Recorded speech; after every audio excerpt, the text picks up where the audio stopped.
Namaste. Sanatana Dharma 101, Class 4. Mountain and handful, knowing thine. We continue our discussion on Veda. So Vedas are nothing but gospel.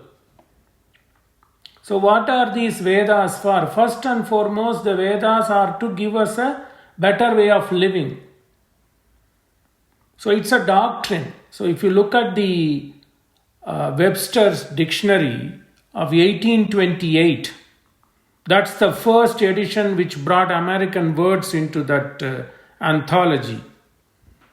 That dictionary defines gospel. Gospel, first it says gospel is God's word. God's gospel is theology. And it gives so on and so forth, and it says that gospel is doctrine. So gospel is God's word. The three things I took, the synonyms for gospel: God's word, theology, and doctrine. So that's why you don't question, because people like us have faith. If you have faith and believe in a supreme, so you take God's word to be the ultimatum. So that is a gospel. This gospel is enormous, and it helps first to know yourself, knowing thine with vast. The corpus is vast, mountain. What we learn in our lifetime is not even just a handful. So this gives us the truth, whether in Laukika Artha truth or in Paramarthikam truth. What is Paramarthika truth? That is which is everlasting, which is Satyam. That supreme is Satyam Jnanam Anantam. It is true.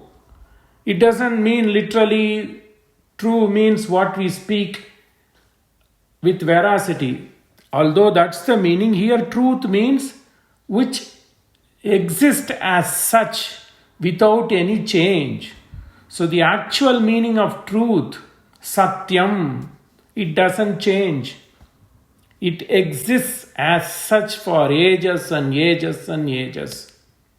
And that has the ultimate jnana, knowledge. The bandar, the crucible of the knowledge, uttermost knowledge, Satyam Jnanam Anantam. There's no beginning, there's no end. That is Brahman. Similarly, Vedas also are Anantam. For longer generations, generations after generations, generations after generations, these doctrines are etched. You may use your knowledge, you may interpolate to only to understand the meaning, but the basic truth you cannot change. You may use your knowledge, you may use your understanding to interpret without changing the inner meaning or without changing the basic Rubicon. Satyam Jnanam Anantam Brahma Yatha Brahmam Satyam Jnanam Anantam Tata Eva Vedaha Anantam. Like the God is supreme, is Anantam, Satyam, everlasting, Yatha Tata. Tata Eva. The Vedas are also like that. But the Vedic knowledge is vast. So what do you learn? It tells you got to keep on securing the knowledge. The purpose of life is to attain a particular goal. The Paramarthika goal is to know that Lord and be in His comfort zone, in a layman's term. So that is the goal or the purpose of human is known as in Sanskrit Purusha Artha. Artha mane to earn. Purusha mane human being. What is the purpose of human being? Purusha Artha Kim. What is the Purushartha? Purushartha is to reach that supreme. There are different ways of interpretation.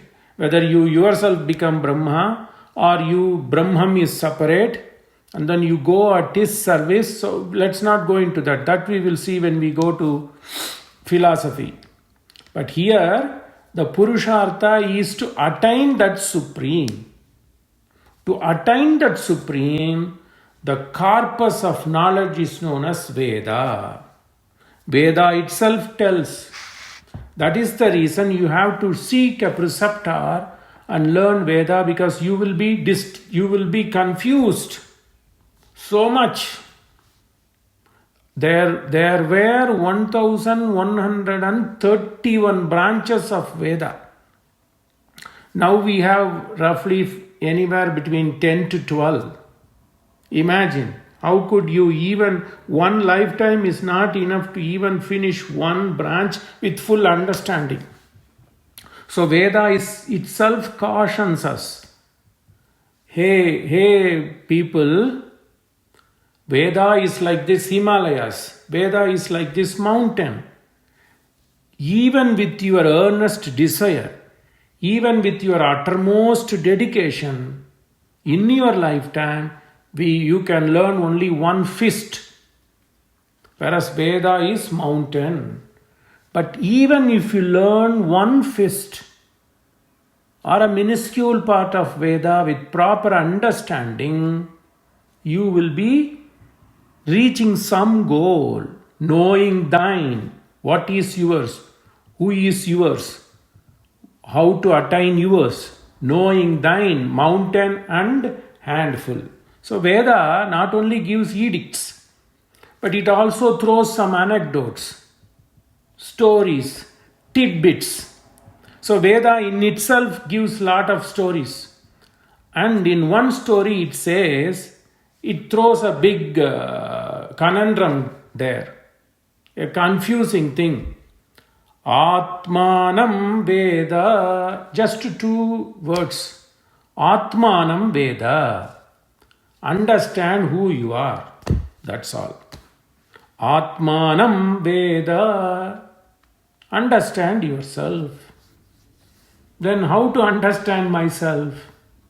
It gives a story, a small story, which is a conversation between Indra, the celestial leader, and a rishi called Bharadwaj. This Bharadwaj is different from the Bharadwaj that comes in Valmiki Ramayana.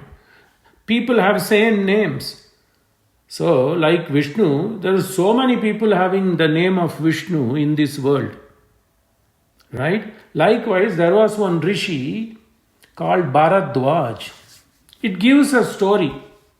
Ananta vai Veda. Hey people, Veda is enormous. But you learn through a particular preceptor whom your forefathers have studied. That particular branch you pick up. If I am Yajur Vedi, I am Yajur Vedi. So the first and foremost duty for me is to first learn Yajur Veda. Then only you should spread thin. First you should master your own branch. So this Bharadwaj was a great rishi, Vedic day rishi. So this Bharadwaj was a young rishi. He was bestowed with one full life. So according to Veda, one full life is 100 years. So this Bharadwaj started growing and he started learning when he was 7 years old. He didn't finish when he was 15. He kept on learning. So he finished 1 full year learning Veda. He was not satiated. Then he said, okay, I only come this much. So he goes to Indra and asks, hey Deva, I have not reached anything. I need to learn more. So please extend my life. Veda gives the story to tell how knowledge is important. Your duty first and foremost, of course you need to earn money. Nobody is denying it. But beyond earning money, dedicate some time to enrich yourself with knowledge. So this Veda was patronizing this Bharadwaj because he was doing the right thing. He was in the knowledge hunt. So 100 years he finished. Then This Bharadwaj learnt little, but he got interested. The Vedas whetted its appetite. So he goes to Indra. Okay, Bharadwaj, I grant you one more Manushya age. So I give you one more 100 years. Veda gives this story. So go and study. And I hope in this 100 years, you will be satisfied with learning. So he finished his second Manushya life, 200 years. He was not satisfied. So he was a great learner. That's how we should be. We can't extend our lifetime. So forget about Indra giving us extension. That's not possible in the Kali. At least try your best. Okay, then he got the third extension.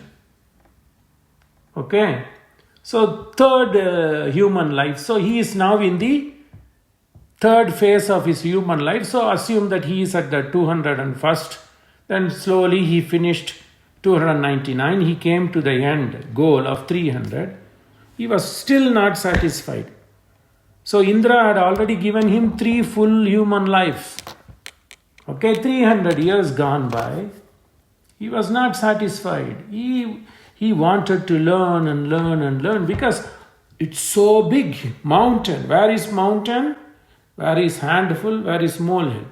So he goes again to Indra and says, hey Indra, give me one more age, human age.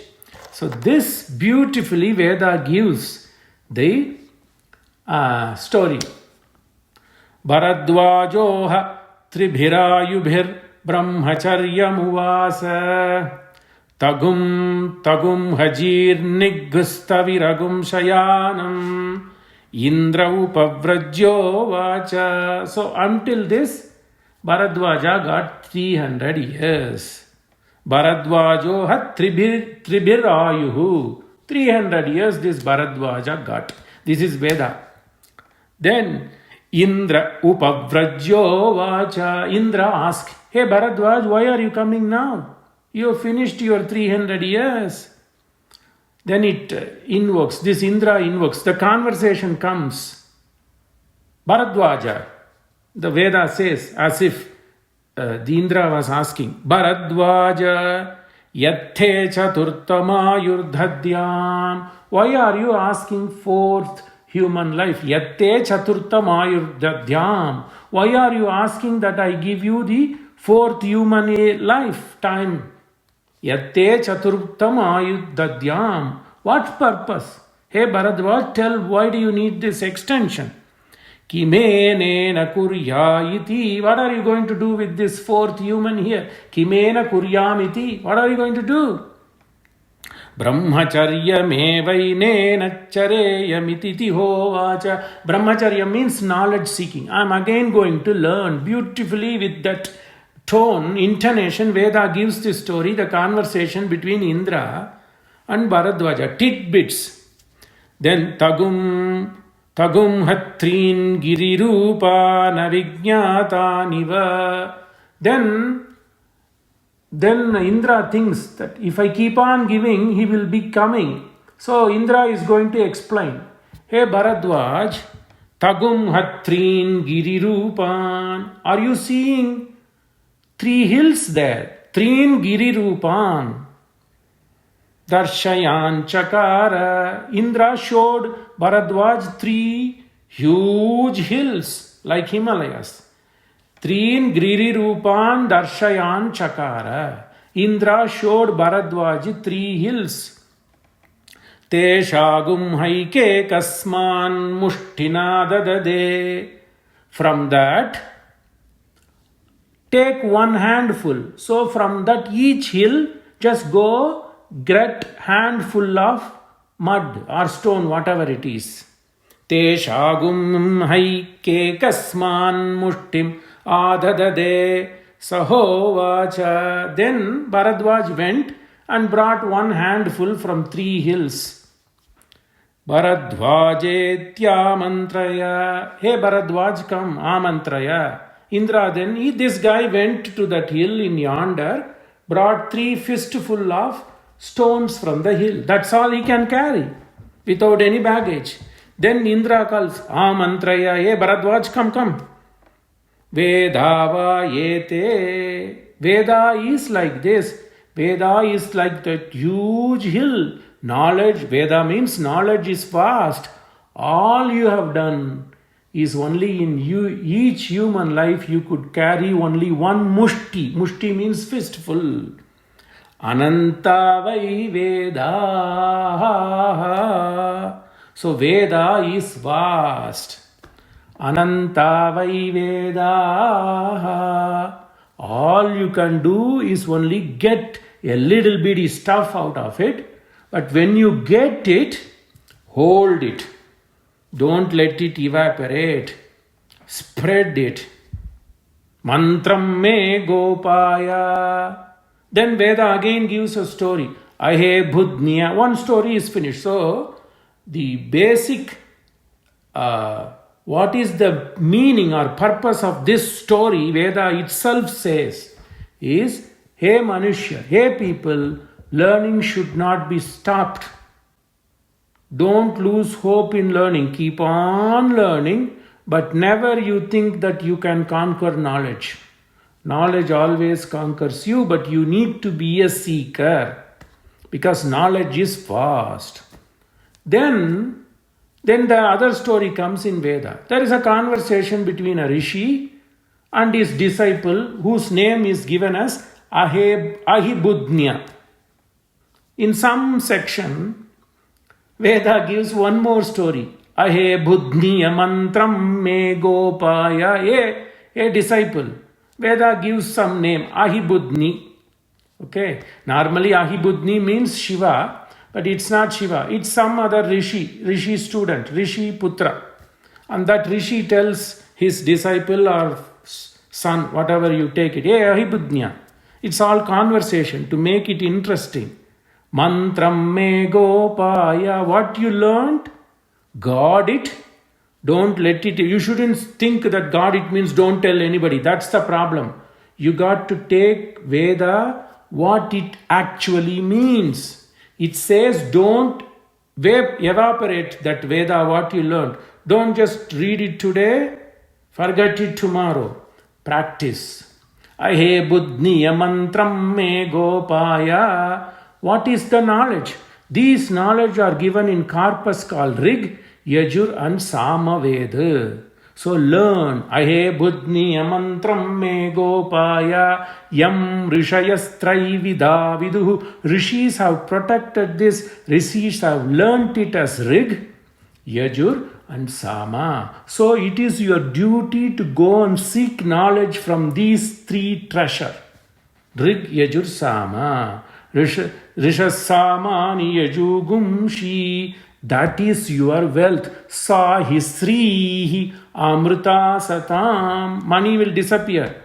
Money will dissipate. The stock goes up. When one guy changes the policy, immediately the stock plummets. But knowledge is not like that. More and more you take from it. Knowledge is the only thing. More and more you squander, you get more and more. Nothing is like that.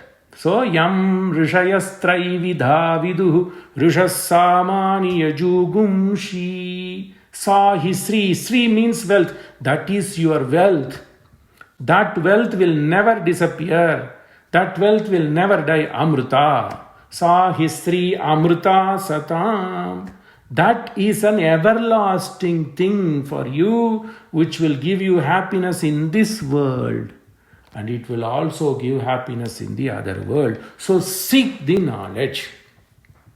So Veda tells all this. So Veda means it is not just simply you memorize and you use it for rites and rituals. Of course, you need to use it for rites and rituals. But that should not be your only goal.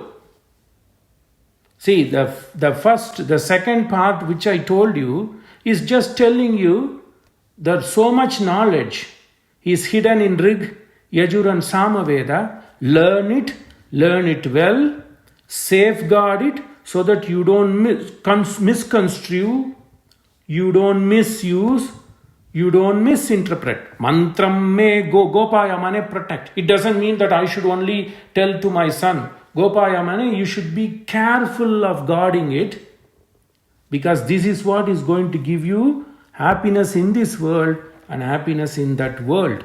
But this is the mantra which comes in the Brahmana Bhaga. Brahmana Bhaga means explanatory portion of Veda, Yajur Veda. Okay, this is there. This is giving you the practicality of Veda. But you know where we are using it in ritual? Because our forefathers wanted this to be bombarded into you on a daily basis. Hey people, learn this. Make sure you get the true meaning. Don't misinterpret.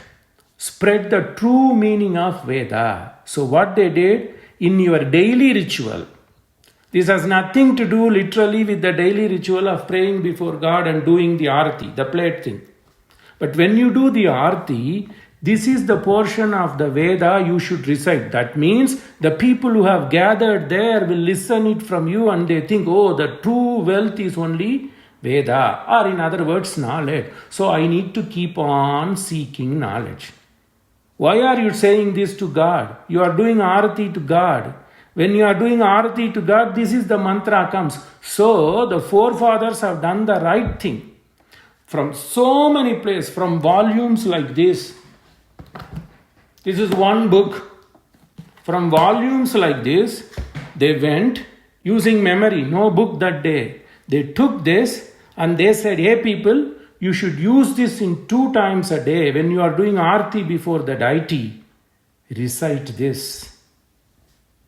So, when you do this in a congregation, what do you do? First, hey people in this congregation, seek thorough knowledge. Because that is the true wealth. Sahisri Amrita Satam. Then, when you do this, what are you going to get? So, this is what it is. So, in Western, particularly in Christianity, life becomes easy. Because after the Second Vatican Council, it gave you freedom to use all the liturgy in your own vernacular. It need not be in Latin. It need not be in Italian.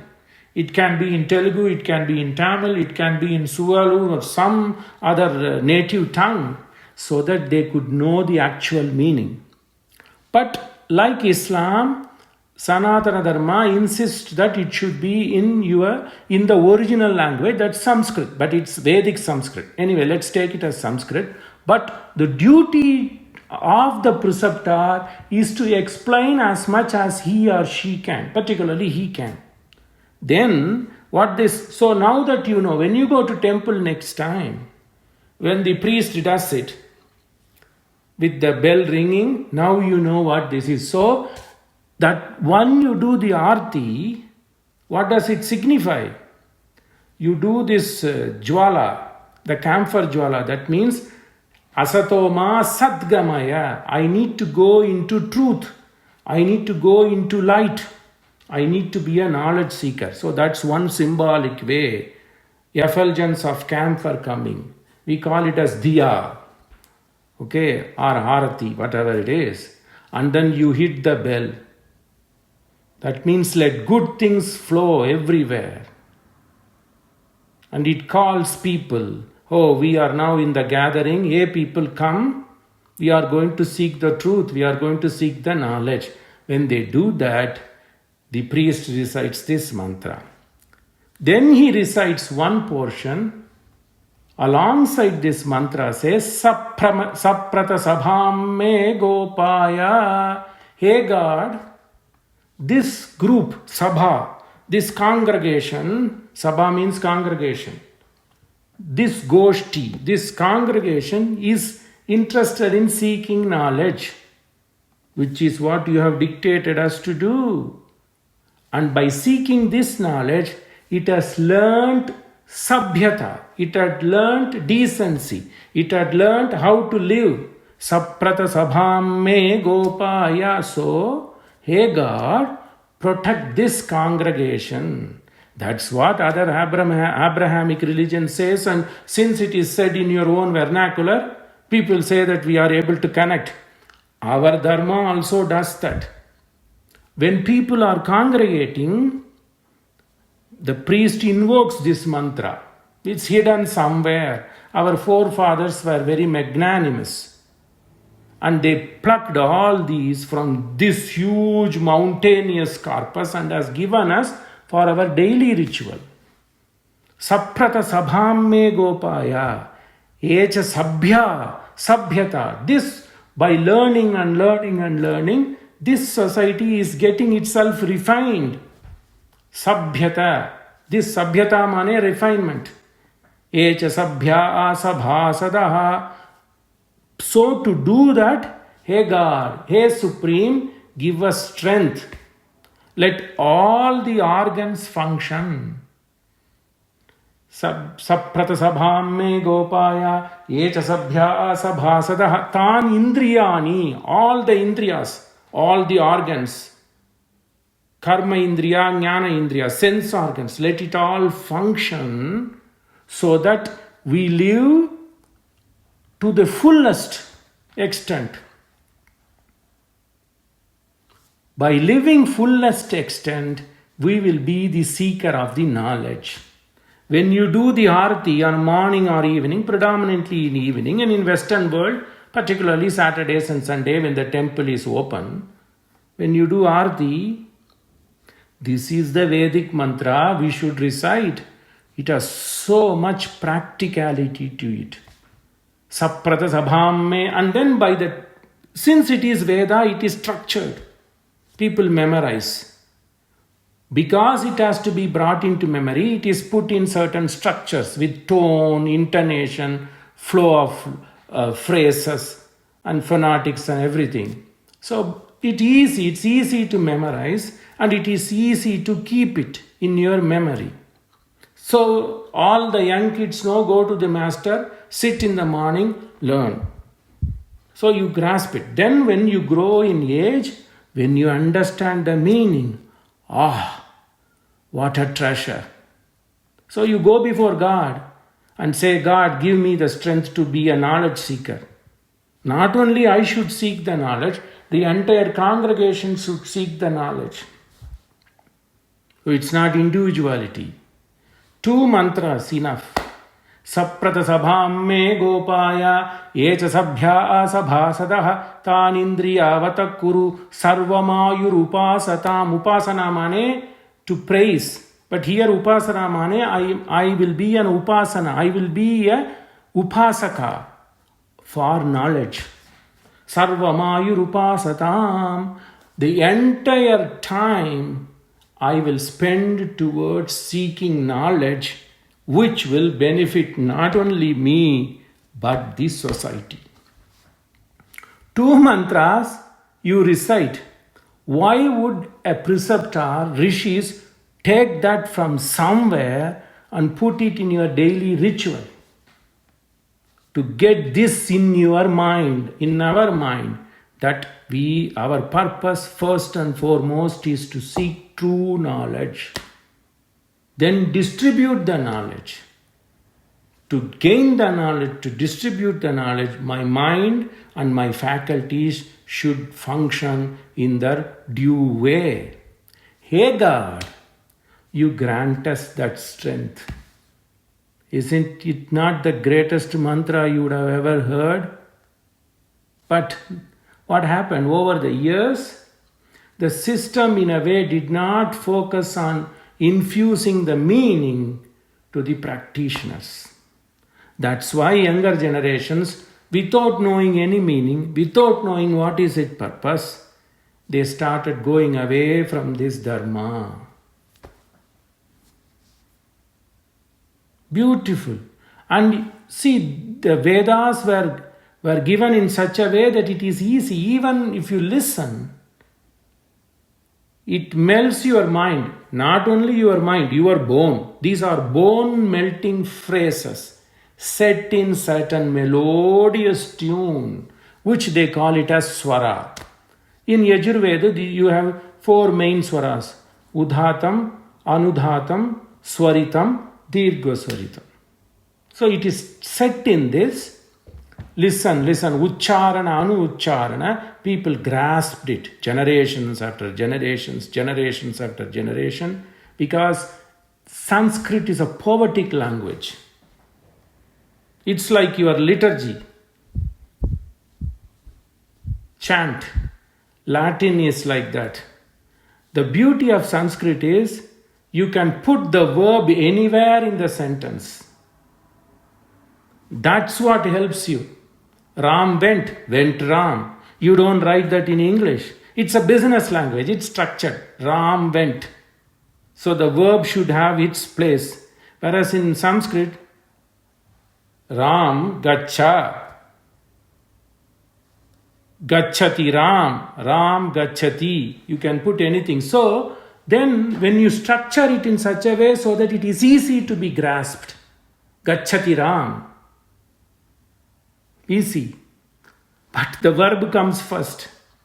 So beautiful. First, because there was no written protocol, the structure should be first interest you. Somebody is saying something, the person sitting before should be interested to pay attention.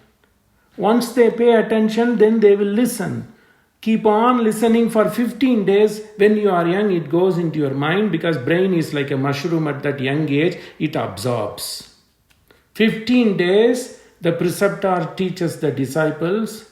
Then for another 15 days, the disciples repeat and repeat and repeat. So in 1 month, 15 such paragraphs, at a very minimum, 15 such paragraphs will be gotten in their memory. So that is the reason Vedas are structured like that. Vedas have great meaning. Then what happened in the recent centuries is people did not give focus or attention towards spreading the true meaning of Veda. Although the intention is select certain portions, because you can't read, of course you have to read every 7 Kanda, but Rishis knew, our forefathers knew that people will be preoccupied with so many other activities. So let us carve out something, pluck, cherry pick, and then put it in their daily ritual. And that sections are known as Upayukta. Yukta mane to use. Useful portions they have collected. And okay, you can't study all 4 Vedas, forget. You can't study 1 Veda, forget. At least study some important portions. Upayukta bhag. Bhag means portion. So, Veda gives juice to you by giving stories. So many stories are there in Veda. But if you learn this, because you got to go learn under the feet of somebody, then they would have gotten it from. So if my grandfather knows this much, my father would have known this much, I know this much, my son will know this much. At least 4 generations, the 4th generation will know something. Even that's something, that's what Indra says. Even that something is bigger than nothing. Veda vayete ananta vai Veda. So, mountain, handful. But at least try to learn. Your duty is to be a knowledge seeker. And where do you go and seek the knowledge?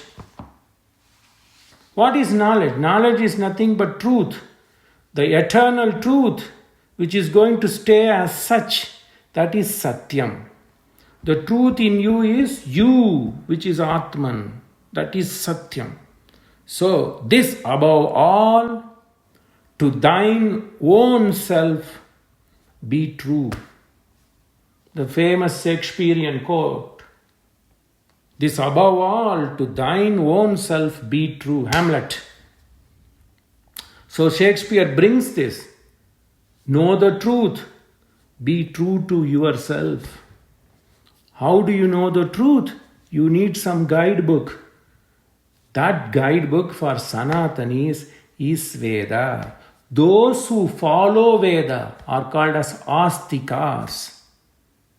Asti iti, Astika. There is Veda. Veda is existing.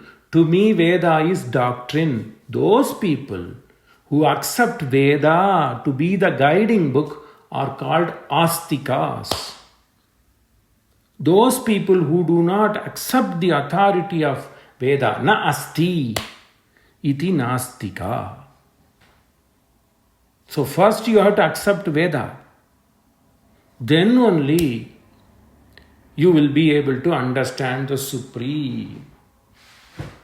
Okay, so that is what Vedas are. So mountain and handful. Then how do you know? Vedas are revelation. It's not that only in certain religion there are revelations. Vedas were created by Supreme God. Then out of His own mercy, it is costless mercy. God doesn't need any cause to come and shower His blessings on you. So it is costless mercy of that Supreme. He gave it to His Putra, Brahma, Chaturmukha Brahma, four-faced Brahma. Then it came generations after generation through rishis like all the rishis, Sapta rishis and all those people. Till today, generations after generation, this came. So Vedas were transferred from one generation to other like that. So those people who believe in the authority of Vedas are known as astikas. Those people who do not consider the authority of Vedas are known as nastikas. Jains and Buddhists do not accept Veda as pramana. So they, according to Sanatana Dharma, these two people, because they do not accept Veda, they are called as nastika. Even within Sanatana Darshana, there are people who do not accept the Supreme Brahman. There are people who do not accept God is the material cause of the world. There are one sections. Charuvakas, they are called as Charuvakas. But they are astikas because they accept Veda as authoritative text. So Sanatana Dharma rests on the edicts of the Supreme, the doctrines given by the Supreme. That is considered more important because that is what makes you to live according to Dharma. Pramanam Vedascha. First, understand Atma.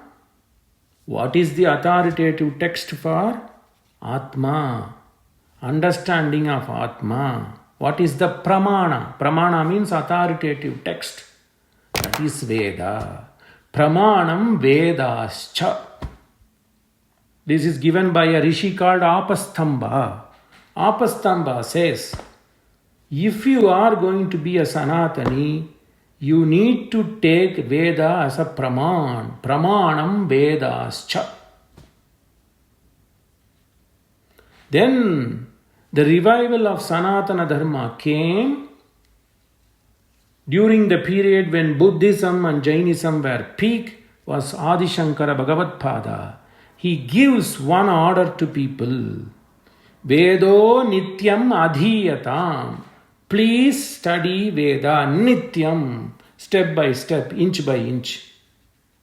Tad Uditam, whatever it said in Veda, Karmam Swa Anushtiyatam. Do it first. You can only preach if you can practice. So, Pramanam Vedascha Vedo Nityam Adhiyatam. Tad Uditam.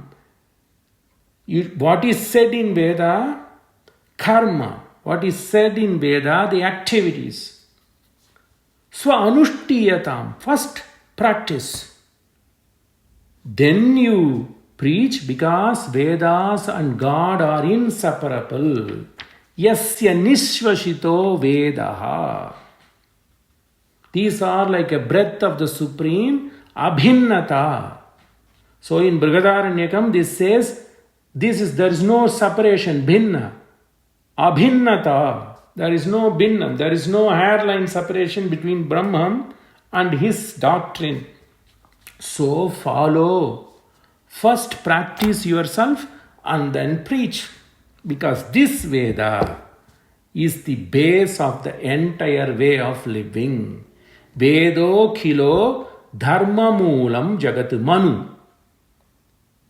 Manu's doctrine says Vedo khilo dharma moolam jagat. Vedaha akila dharma moolam. The entire dharma rests on this mountainous corpus called Veda. Ananta vai Veda aha pramanam vedascha Vedo nityam adhiyatam Tad udhitam karma swanushtiyatam Vedo khilo dharma moolam jagat. So by now, you would have understood the authority. You can't finish. Don't. Of course, it's good to aspire that you want to master everything. Even if you master a tidbit, tiny, it will create knowledge. This beautifully, somewhere in 1937, the Irish poet and a Nobel laureate, William Yeats, 1923, the Nobel Prize for Literature was given to him. He's an Irish poet. In 1937, 2 years before his death, he lived for 73 years. He translated the Upanishads into English. And he writes in the prelude, "Wow, I have wasted 70 years of my life. What I have lost. I don't think I can even scratch the surface of the Indian philosophy. Incompetent to expound Indian philosophy." A Nobel laureate. At that time, he was an established poet and a Nobel laureate, which he won in 1923. He started reading the Sanatana dharmic texts. There were no Google. There was no Google library. There was no chat GPT. There was no open AI. I don't know how he read. Maybe he went to Bodleian Library in Oxford. That's the greatest repository of Sanatana dharmic texts. And that's where Max Muller spent his time in Oxford. Probably he would have gone from Ireland to Oxford. That what Bharadwaj did, what I want to emphasize is Veda is relevant today. What Bharadwaj did many ages back, this poet laureate, Nobel Prize winner, does at his 71st year. He didn't know that he would meet the Maker in next 2 years. In 1937, he died in 1939. So, he wrote this book, published in 1937. He starts that book, 10 Upanishads. It should be available in any public library. He says, I am incompetent to expound Indian philosophy, but I'm not going to give up. I'll try to seek knowledge. So, Ananta vai Veda. So, what does this Veda do? So, the Veda gives an understanding about you, knowing thine, knowing him, the relationship between thine and him. What is your belonging? What can you belong to? Whom can you belong to? Those things you understand. Then, but in order to do that, you have to have a living. So, Veda finishes, Yajur Veda finishes the 7th Kanda, the 7th book of Yajur Veda. Yajur Veda has 7 books. The black Yajur Veda, the Krishna Yajur Veda, I'm just using loose term, pardon me. The black Yajur Veda, the Krishna Yajur Veda has 7 books. How is book structured? Your book is divided into chapters. Chapters is divided into sections. Sections are divided into what? Paragraphs. Likewise, Veda is Yajur Veda, the Krishna Yajur Veda, the black Yajur Veda is divided into 7 books.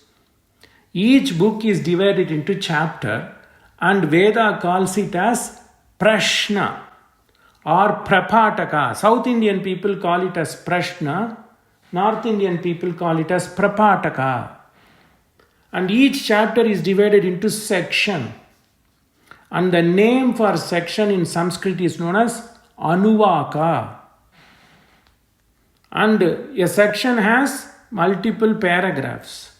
Veda divides into 50 words. Each paragraph is divided into 50 words, more or less 45 to 50 or 45 to 50, give and take. Standard deviation is allowed. So, that 50 word is known as Panchashat. The Sanskrit name for 50 is Panchashat. So, the basic structure is chapters are divided into sections, and sections are divided into 50 word paragraph, and that is known as Panchashat. Couple of Panchashats make one Anuvaka. Multiple Anuvaka make one chapter. Multiple chapters make one book. Likewise, the seventh book has 56 Anuvakas. The seventh book, fifth chapter. Seventh book, fifth chapter. How do you write that? 7-5. Seventh book, fifth chapter has 56 sections. All that 56 sections talks about the epitome of the sacrifice. What is it called? Ashvamedha. Medhya. Medhya mane knowledge. So, will Veda tell you how to know about a horse? But strict people who are ritualists, they say that it is only about horse sacrifice. But the inner meaning is understanding the strength. Why would Veda dedicate this much telling about? It doesn't tell about physiology or anatomy of the horse per se. But ritualists say that it is about horse sacrifice, Ashvamedha or Asvamedhya. But in strict sense, Veda finishes. Veda throws in the towel by giving information about the supreme. What does horse symbolize? What does horse symbolize? Why do you call electricity horsepower? It symbolizes power. It symbolizes speed. So Ashvamedha, Medha means knowledge. People then interpret as a sacrifice, horse sacrifice. Why they did it ritually? Because a king shows his valor by sending his horse, which is the powerful, and then conquers all those barriers. That's an inaction. But the inner meaning of that Ashvamedha, 7th Kanda, 5th Prapata, is understand the power in you. The power in you is nothing but the power that controls the entire world. I am Atma Brahma. That is explained in this Ashvamedha. So Ashva means horse, but the actual inner meaning, the Gopyartha, that is what you have to understand Veda. The Gopyartha is understanding the power. So understand the power that controls you. Understand the power that controls the entire universe. So Veda, in conclusion, when it comes to finality, it talks about the supreme. There are different ways of interpretation. Advaisi says, Ahmeva Brahma. I become Brahma. Visishta Advaitis like me say, that Brahman resides in me. So when it resides in me, I become him. But him is him, I is I. That is Visishta Advaita. Dvaitas say, no, Brahman is separate, Atma is separate. Let's not go into that sarcha. So, but in any case, that Atma is powerful. Why is it powerful? Either way you take it in the way Advaitis interpret. Because you yourself is Brahma, so it's powerful. Whereas Visishta Advaitins like me say that this Atma is a body for that Supreme Atma. So when that Supreme Atma comes and takes my Atma as an abode, I am powerful.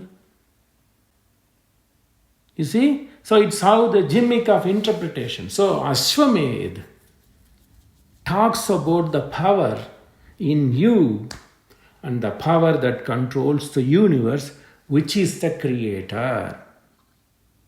Then by knowing by knowing you, what happens? Your society flourishes. There again a mantra, that is 7th Kanda, 5th Prapataka, and if my memory is correct, 18th section. Most important mantra. If you know yourself, then you are bound to live in a way which is given by the Veda, nothing but live truthfully, that's it. When you do that, you are bound to get too much knowledge. When you get too much knowledge, both Laukika knowledge and the Paramarthika knowledge, the knowledge for living in this world and knowledge to attain that eternal world, you will do cultivation well. You will take care of animals. You will be nice to your family. When you are nice to your family, your kids will come. They will grow with valor. They will grow knowledgeable. This mantra comes there.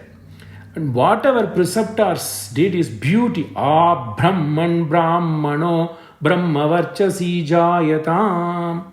So people who are seeking knowledge, let them keep on seeking more knowledge. Again coming to that square one.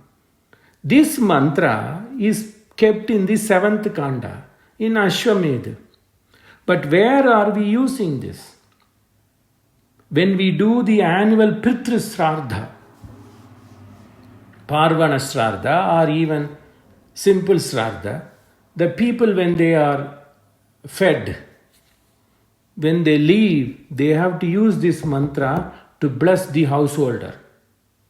Hey guy, whom you did this Pitru Pujana, may you and your progeny grow well in knowledge. Brahman Brahmano Brahmavarchasi Jayatam Asmin Rashtre.